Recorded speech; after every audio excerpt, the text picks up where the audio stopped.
Friends, आज हम देखेंगे respiration in human. Respiration humans कैसे होता है हम देखेंगे। रेस्पिरेशन इन ह्यूमन, तो ह्यूमन बींग्स में रेस्पिरेशन कैसे होता है, इसके लिए हम जितने भी ऑर्गन सिस्टम जो रेस्पिरेशन में काम आते हैं उसको देखेंगे, उसका चेकअप देखेंगे। हम एक डायग्राम के थ्रू ये देख रहे थे रेस्पिरेशन ह्यूमन में कैसे होता है। तो रेस्पिरेशन हम थोड़ा रफली डायग्राम बना लेते हैं। ओके, ये नेजल कैविटी है, ये माउथ है, ये नेजल पैसेज है, ये माउथ है। इसके बाद यहाँ से नेजल कैविटी से थ्रू यहाँ पे एक ये डेरिनेक्स है, ये थैरिनेक्स है। इसके बाद ये इसे कहते हैं डेरिनेक्स। इसके बाद ये ट्रैकिया, जिससे ट्रैकिया, ये ट्रैकिया को विंड पाइप भी कहते हैं। क्या कहते हैं? Wind pipe. ओके, इस पे जो ट्रैकिया होती है इस पे गोल गोल छल्ले जैसे होते हैं। इन छल्लों को कहते हैं रिंग्स ऑफ कार्टिलेज। ठीक है, रिंग्स ऑफ कार्टिलेज। ये क्या? Nasal cavity.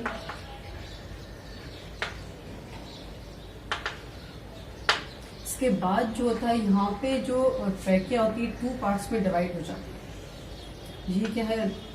लंग्स। जो हमारी लंग्स है नॉन स्पॉन्जी लंग्स, कैसे होते हैं? स्पॉन्जी होते हैं। ये लंग्स है।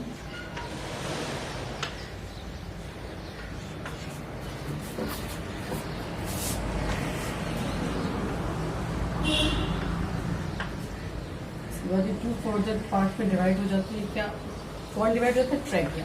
और ट्रैकिया डिवाइड होगी, ये बनाती है ब्रोंकिया। क्या है? ठीक है, ब्रोंके जो फर्दर वापस ब्रांचिंग होती है, पेड़ में जैसे ब्रांचिंग होती है, आगे आगे ब्रांचिंग हो जाती है। इसे कहते हैं ब्रोंक्यूलस। ये ब्रोंक्यूलस, ये इस साइड दोनों साइड की ब्रांचिंग हो जाती है। This is called this bronchi, this bronchiolus. इसके आगे एक गोल गोल सैक स्ट्रक्चर होता है। This sac is called alveoli. This is alveoli. This is alveoli. दोनों साइड में सैक लाइक स्ट्रक्चर और एल्वियोलाई। This is alveoli. अब ये कहते हैं यहाँ पे डायफ्रेगम होता है। This is diaphragm.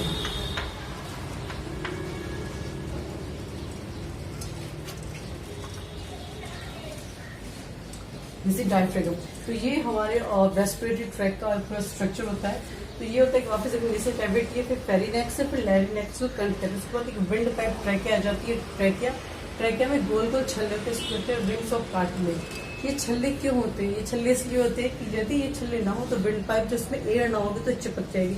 चिपक से क्या होता है? सफोकेशन हो जाएगा, जिससे कि एयर या ऑक्सीजन अंदर नहीं जा पाएगी और सफोकेशन डेथ हो जाती है। तो इस विंड पाइप को चिपक से बचाने के लिए इस पे गोल गोल छल्ले होते हैं, इसे रिंग्स ऑफ कार्टिलेज कहते हैं। ये आगे की ट्रैकिया होती है 2 पार्ट्स में डिवाइड होती है, इसे कहते हैं ब्रोंकिया कहते हैं, और ब्रोंकिया फर्दर डिवाइड होते हैं ब्रोंक्यूलस कहते हैं। ब्रोंक्यूलस जो होते हैं वापस छोटे छोटे ब्रोंक्यूलस के आगे पॉइंट्स पे गोल गोल cyclic structure called alveoli.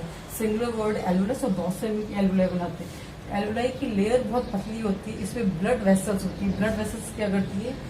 Oxygen का जो ऑक्सीजन देना और कार्बन डाइऑक्साइड लेना, यानी गैसेस का जो एक्सचेंज होता है इस एल्वियोलाई के थ्रू ही होता है। ये एल्वियोलाई क्या होती है? ब्लड वेसल से कॉन्टेक्ट होती है, उसमें ब्लड वेसल्स होती है। तो क्या होता है कि जब हम इनहेल करते हैं तो यहाँ पे क्या होता है कि जब हवा लेते हैं तो नेजल पैसेज में छोटे छोटे बाल होते हैं, हेयर होते हैं और फिर म्यूकस होते हैं, जिससे कि जब हम एयर लेते हैं, हवा लेते हैं, तो जो होते हैं डस्ट पार्टिकल्स होते हैं बालों में चिपक जाती है, हेयर में चिपक जाती है, जिससे क्या होता है कि फिल्टर होकर एयर हमारे शरीर के अंदर जा सके, जिससे गंदगी के अंदर ना जाए। तो इस हेयर का मेन काम होता है फिल्ट्रेशन करना। इसके बाद क्या होती है? हवा फेरिंग्स और लैरिनेक्स में आ जाती है, उसका ट्रैकिया होकर यहाँ आ जाती है।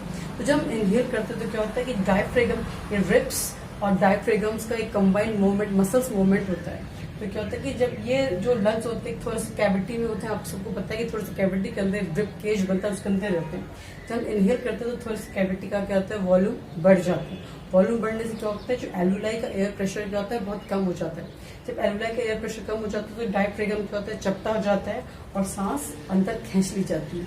जब ऑक्सीजन अंदर खींच ली जाती है तो इस एल्वुलस की जो बैक्स होते हैं इनमें हवा भर जाती है और हवा भर की होती है, इसमें ब्लड वेसल्स होती है, यहाँ से ब्लड वेसल्स जो ऑक्सीजन ब्लड में ट्रांसफर कर दी जाती है और वहां से ब्लड वेसल्स के थ्रू डिफ्यूजन के थ्रू ट्रांसफर कर दी जाती है। डिफ्यूजन के बाद वो टिश्यूज में ट्रांसफर हो जाती है और टिश्यूज से वापस ब्लड वेसल्स के थ्रू कार्बन डाइऑक्साइड डिफ्यूजन से वापस एल्वुलस में आ जाती है। तो ये वापस प्रोसेस क्या होता है, तो जब हवा ये कार्बन डाइऑक्साइड ब्लड के वेसल्स के थ्रू और डिफ्यूजन के थ्रू एल्वुलस में आती है तो कहते हैं डायफ्रागम और रहता है ये डायफ्रागम और थोड़ी सी कैविटी वापस इसका थोड़ी सी कैविटी का वॉल्यूम कम हो जाता है। डायफ्रागम और जो रिब्स होती है वापस नॉर्मल पोजीशन में आ जाते हैं जिससे और एल्वुलस का एयर प्रेशर कम हो जाता है, इससे कि हवा जो होती है वापस नेजल पैसेज के थ्रू वापस बाहर निकाल दी जाती है। तो पूरा प्रोसेस चलता है। तो एयर को लेना और एयर को बाहर निकालना यानी ऑक्सीजन को लेना और CO2 को बाहर निकालना एक बड़ा कॉम्प्लेक्स प्रोसेस होता है। हम देखते हैं कि जो एल्वुलस होती है एल्वुलाई होता है इसमें क्या होता है हवा होती है जिसमें ऑक्सीजन के थ्रू ये ऑक्सीजन डिफ्यूजन के थ्रू पूरी बॉडी में पास हो जाता है। लेकिन जो बहुत बड़े एनिमल्स होते हैं उनमें क्या होता है कि डिफ्यूजन प्रेशर इतना नहीं हो पाता है, इतनी कैपेसिटी नहीं होती कि पूरी बॉडी में जो होता है कि वो इजिली ऑक्सीजन को ट्रांसफर कर सके। इसके लिए क्या होता है कि आरबीसी होती है जो इसमें हमारे पिगमेंट क्या होता है हीमोग्लोबिन जो होता है वो पिगमेंट होता है। तो ये पिगमेंट क्या होता है कि ऑक्सीजन से हाई फ्रेटर्निटी रखता है। इससे क्या होता है कि लंग से ऑक्सीजन को लेकर ये पूरी बॉडी में ब्लड के थ्रू ये हीमोग्लोबिन ऑक्सीहीमोग्लोबिन बना के पूरी बॉडी में ऑक्सीजन की सप्लाई कर देता है। इस तरीके से बड़े एनिमल्स में जो होता है कि जो हीमोग्लोबिन ऑक्सीहीमोग्लोबिन बना के ऑक्सीजन की पूरी बॉडी में सप्लाई कर देता है हो जाता है। तो ये हमारा टॉपिक था रेस्पिरेशन ह्यूमन। आई थिंक आपको समझ में आ गया होगा। Thank you.